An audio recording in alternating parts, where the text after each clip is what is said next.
Hello again. So a lot of comedians get into comedy because they're trying to heal some wound from their childhood, or they're trying to fill some hole that was developed from loneliness or trauma or whatever the case may be, but that's not what I'm doing. I'm a very well-balanced adult. I've put all my demons from the past to rest, and I'm in it because I love comedy. I love laughter. I love laughing. And I love making other people laugh. Who doesn't want to laugh? Why wouldn't you want to laugh? Why wouldn't you laugh at any of my jokes, Daddy?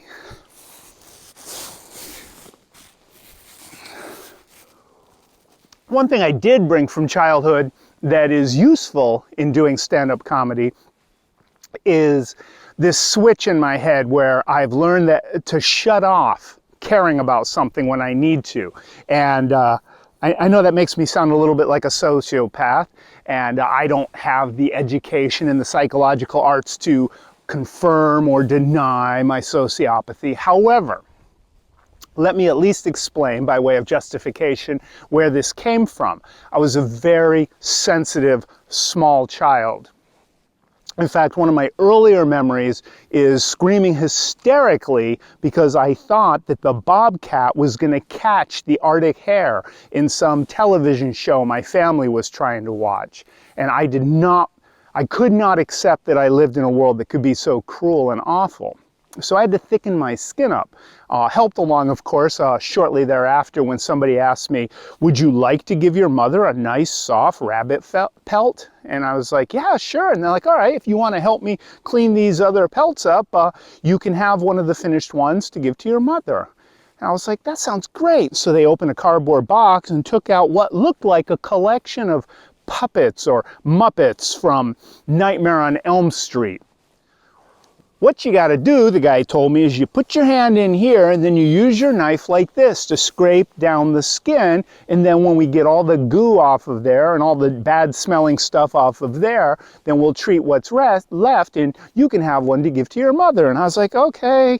And I was pretty repulsed, of course, but I slid my hand in and I, I got to put it all the way in. So I pushed it all the way in. I took the knife, and as I started scraping, I said, there's something hard at the end. And they're like, yeah, that's the bunny's little face.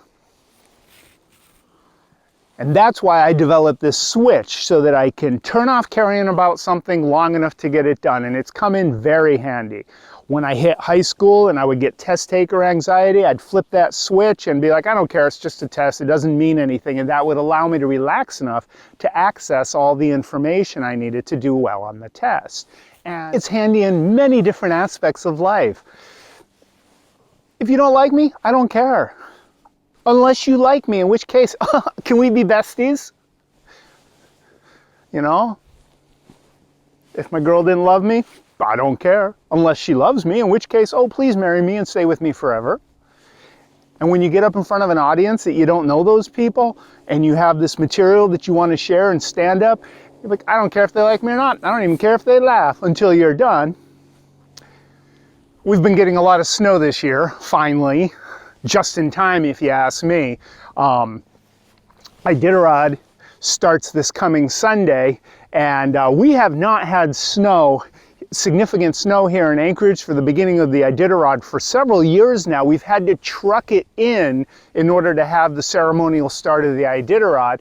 And I say just in time because I was thinking that they were probably going to start considering having the Iditarod somewhere else, outsource it to a state that actually got cold, like Texas, for instance. And that would be very hard on the dogs. I mean, they'd have to go back and forth and back and forth and back and forth across Texas to make up, the equivalent distance of, the one time across Alaska. But size isn't everything. The dogs would get really confused, though. They would start questioning whether their mushers knew what they were doing. I mean, I can imagine them saying, look, I don't want to say anything, but I'm not sure our human understands what we're doing here. I'm pretty sure I've seen that tree before. I'm almost certain that rock, we've passed it at least twice, and I know, beyond a shadow of a doubt, I remember that Alamo.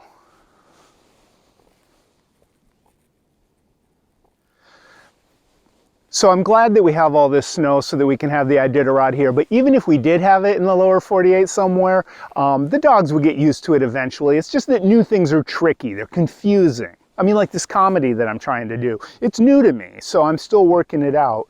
And I say it's new to me. I guess it's actually been, what, a year and a half now since I've been doing this. And actually, I kind of have a bad habit of that. I say I'm new even when I've been around for a while.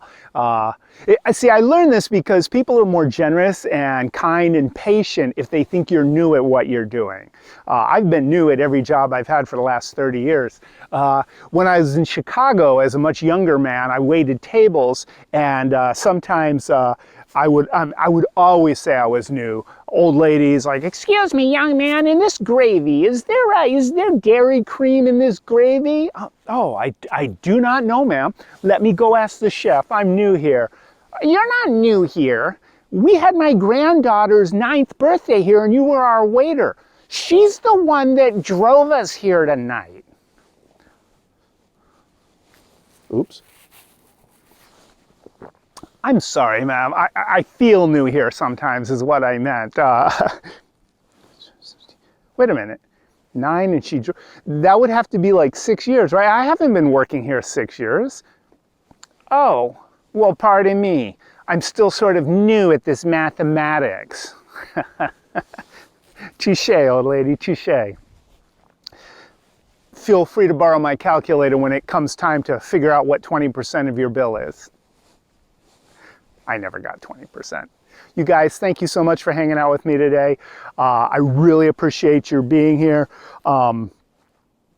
Actually, I mean, I hope you enjoyed yourself, but I don't really care that much one way or the other. It doesn't make any difference to me, you know, unless you did. Did you? If you laugh, did you laugh? You laughed. You laughed. Follow up to episode 21. This is my new shower curtain.